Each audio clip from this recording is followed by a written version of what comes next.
Welcome back to another episode of It's in the Details. As always, remember to hit the buttons, subscribe, like all the buttons, tell a friend to tell a friend if you like the show. We're not going to be talking about a whole bunch of things today, I don't believe, but we'll see where we go. But the number one thing that I wanted to talk about was Don't Look Up. There's a movie called Don't Look Up, starring everybody. Leonardo DiCaprio, Meryl Streep, Jonah Hill, Kate Blanchett, Tyler Perry. The list goes on and on. There's a man I've never seen in anything before, but I really enjoyed his portrayal, named Rob Morgan. Rob Morgan plays a man named Teddy in this movie, and I can't stop looking at him playing this role, thinking, why not Don Cheadle? He was very good. Rob Morgan was very good. I enjoyed him a bunch, right? I just am curious as to why not Don Cheadle. And I don't know, right? I don't know. And this movie has done very well for itself. Don't Look Up, let's go back. Don't Look Up is a movie where a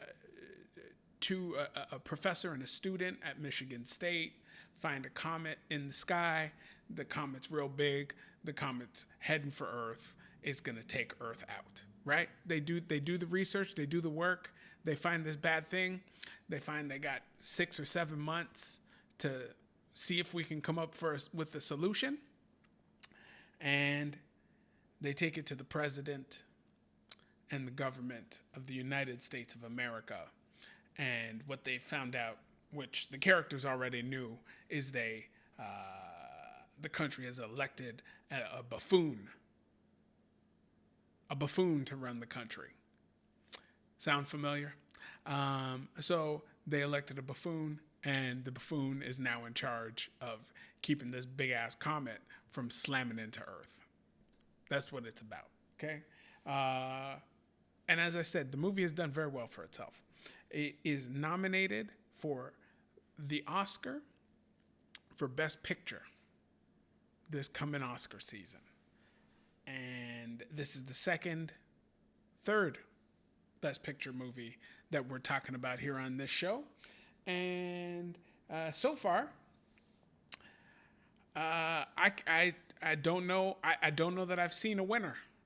I don't know. Now, there's a lot of stars in it. A lot of stars in Don't Look Up. And this may be the first time I've ever watched a movie, a piece of entertainment, whatever it is, where I go, every single person in this project has delivered something that I really enjoy. All of them. All of them. DiCaprio enjoyed it. Jennifer Lawrence enjoyed it. Jonah Hill. I already talked to you about Rob Morgan. Meryl Streep.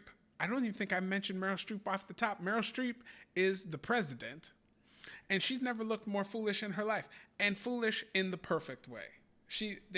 Hair and makeup, fantastic. The glasses, great news. Everybody killed it. Everybody. Okay, everyone on screen, I thoroughly enjoyed. And all of the sum of those parts made a whole that I could not love. I don't know why. I can't put my finger on it. It's not it, right? It's not, something's missing. Something's not getting me, you know? I don't know what it is. And maybe you feel the same way. I've spoken to a friend who is a cinephile, movie lover, okay? And for those uninitiated, she loves the movies. And when I asked her, have you seen the movie? And she just said to me, yeah, I saw it. Did you like it? I saw it. That's pretty much the gist of her experience with this movie. And it's my experience with this movie too. And now just so I could get prepared to talk to y'all about it, I've seen it twice. 2 times I put myself through this. Because I felt like if I dig a little bit more, if I keep digging, I might find the good. I couldn't find it.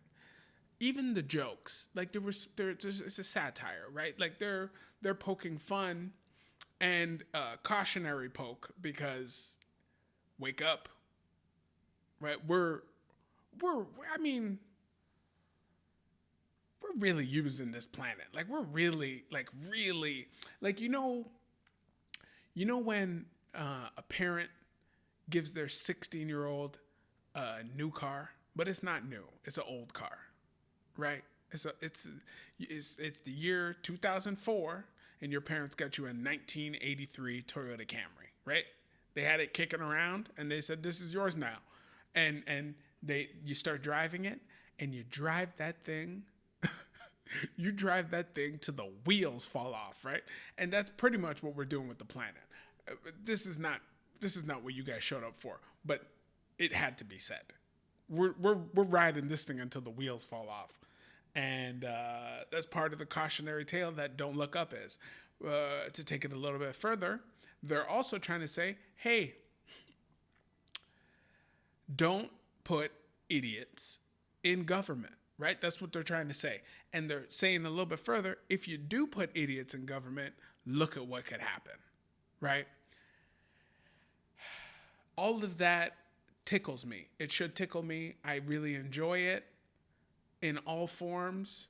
I like to stay up on what's going on in the world and politics and the government, environment, all sorts of things. I'm not an expert in any of those fields, but I like to know what's going on, right? And none of it made me laugh. None of it. Not any. And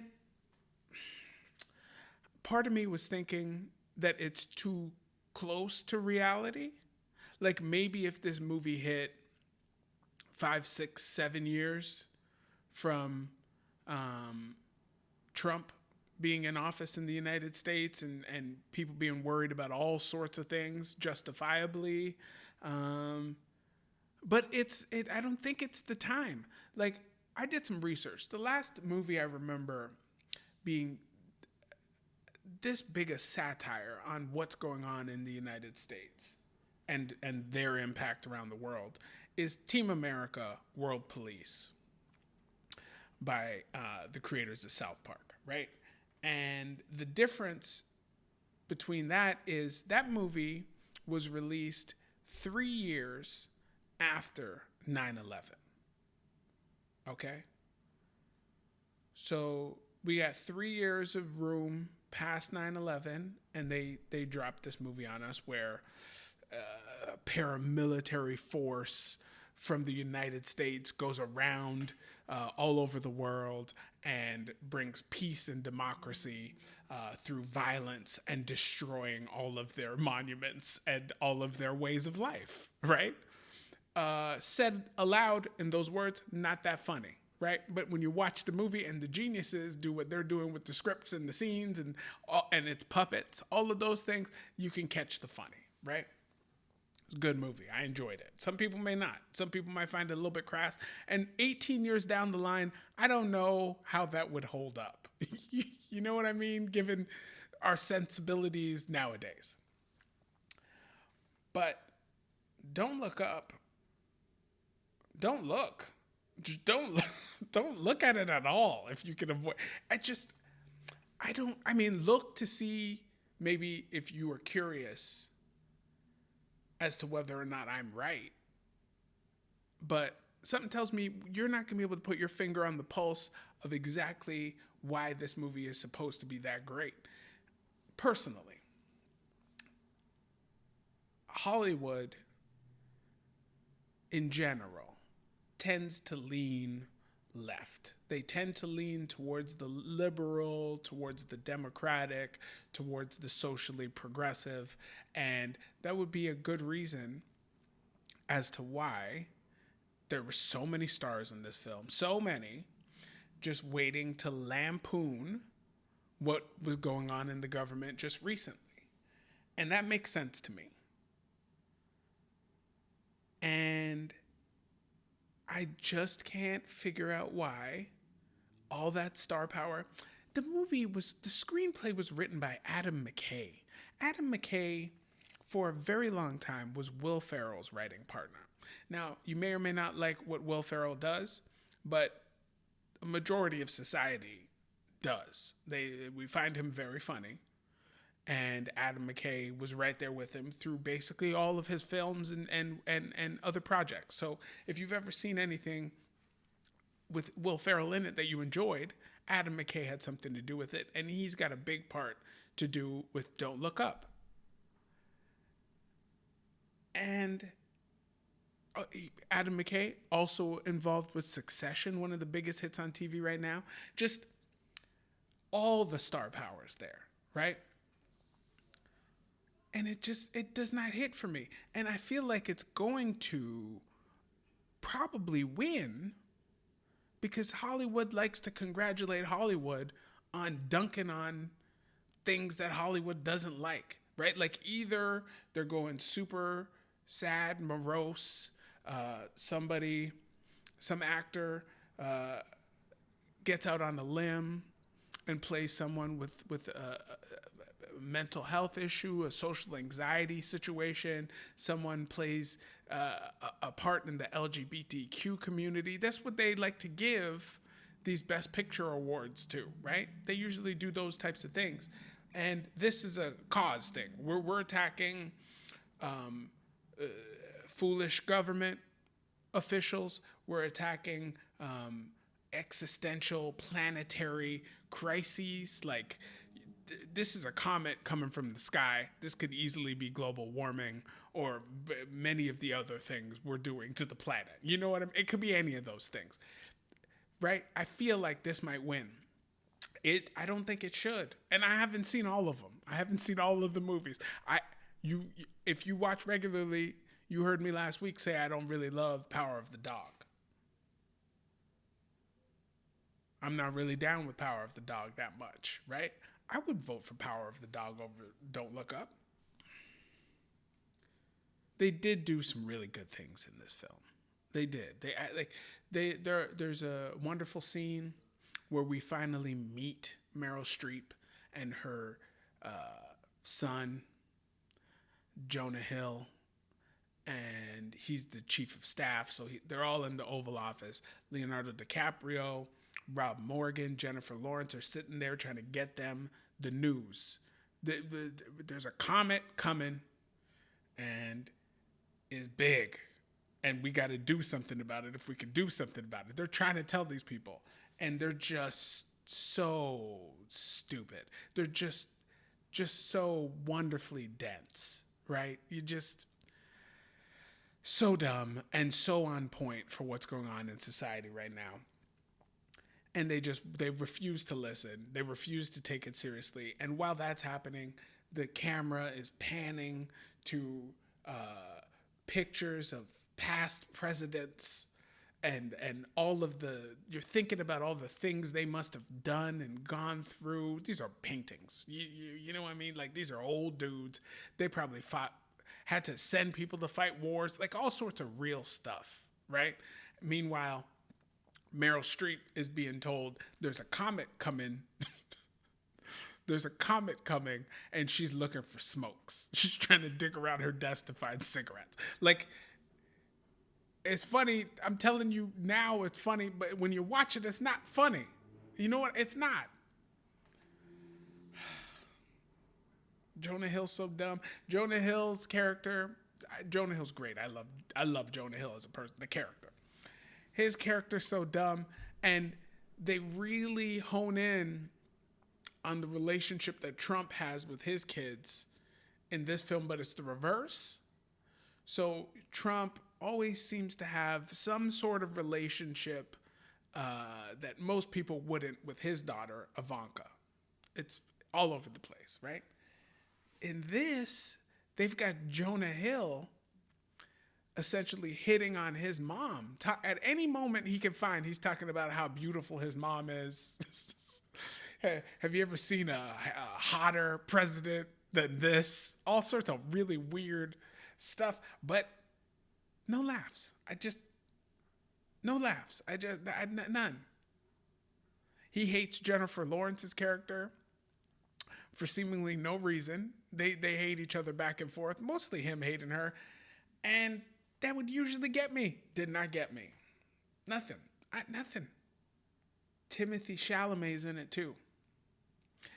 I've been hearing about Timothy Chalamet, it seems like every day for the last 3 or 4 years. He seems like a nice young man. Fine. He seems talented too. Okay? I watched Timothy Chalamet in Dune. I wish I hadn't watched Dune.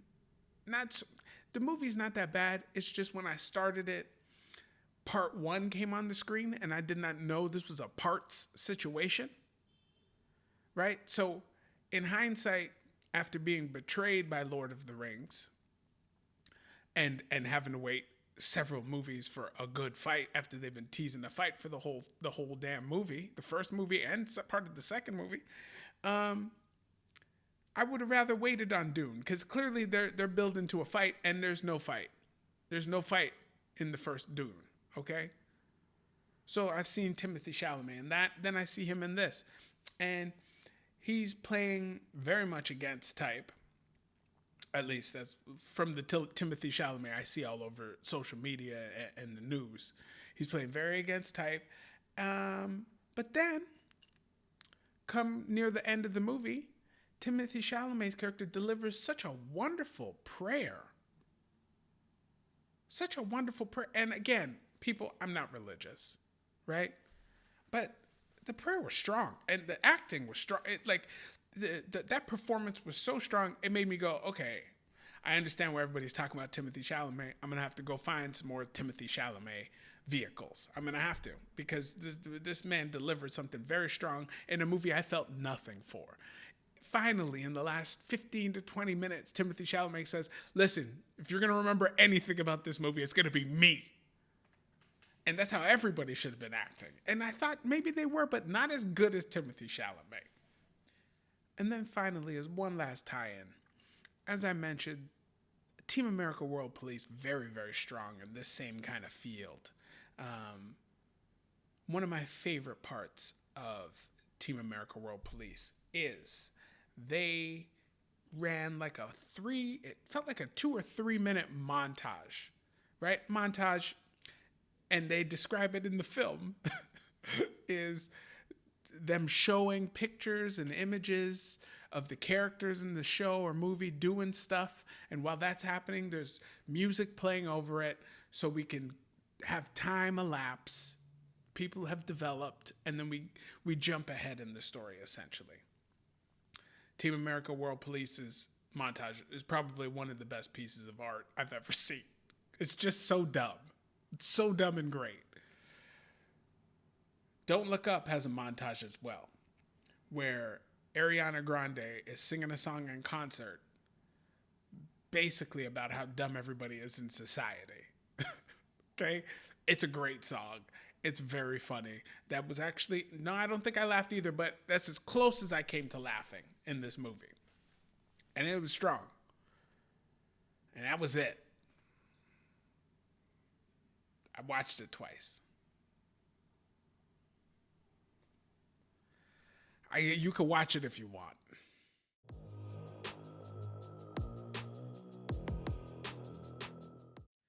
I haven't done a weirdest thing I've seen lately. Good few weeks I haven't done one. I've got one for you this week.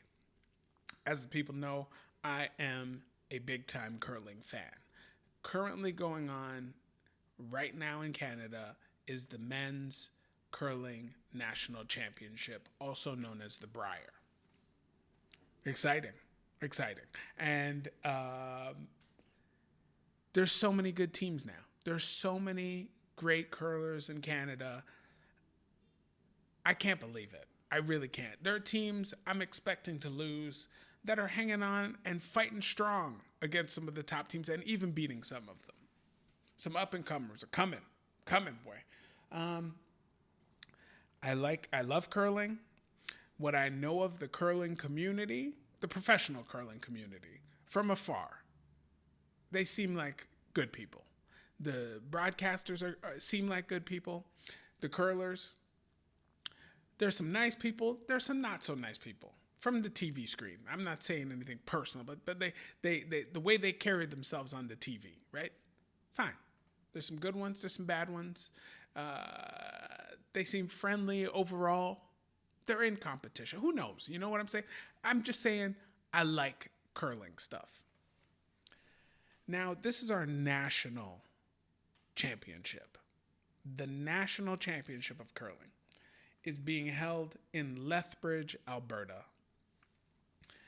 And I have not a bad word to say about Lethbridge because I've never been to Lethbridge. Not once. I've seen a sign for Lethbridge. I've been to Alberta a few times. I've been to some different spots in Alberta. I thoroughly enjoyed my time in Alberta. A lot of people say a lot of bad things about Alberta. Boring, quiet, blah, blah, blah, blah. Fine, say those things. But I've been to some spots. I'm not like an Alberta expert or something, but I've been to some places, and I enjoy Alberta. They did a flyover for this tournament. And they flew over downtown Lethbridge, Alberta. And at least one parking lot in this flyover was dirt. A dirt parking lot in downtown Lethbridge, Alberta. Dirt. I mean, how? What? Like I said, this is not anything against Lethbridge, Alberta. This is the fact that that's where our national championship is. Like, you look at any of these other sports where they get to select the destination, right? And it's not like you got the Lakers playing the Milwaukee Bucks. You know, like, you don't have a choice where these two teams are going to be. This is where the championship is. So you go to those places back and forth, right? This is like the Super Bowl. The Super Bowl gets to decide, where are we going to hold this big ass party? You know what I mean? It's our championship. There's a lot of people coming here. There's media. There's people flying in. All sorts of stuff. Let's make sure they got lots of stuff to do while they're here and spending money in the community. You know what I mean? Like, let's make it a festival. They go to Miami. They go to Los Angeles. They go to Atlanta. They go to all these cities where it's like party time. Like, let's go to that place. Like, even if we're not going to the Super Bowl, let's go and go hang out at these parties. And there's all sorts of stuff you could do, right? Curling National Championship. Dirt road parking lot, Lethbridge. Again, no hate. I'm just, that's where it is. And it set me back in time too, because back when I was coaching, we go everywhere, right? That arena that they're playing this curling tournament in is very well an arena that might have housed a volleyball tournament. You know what I mean? For the children.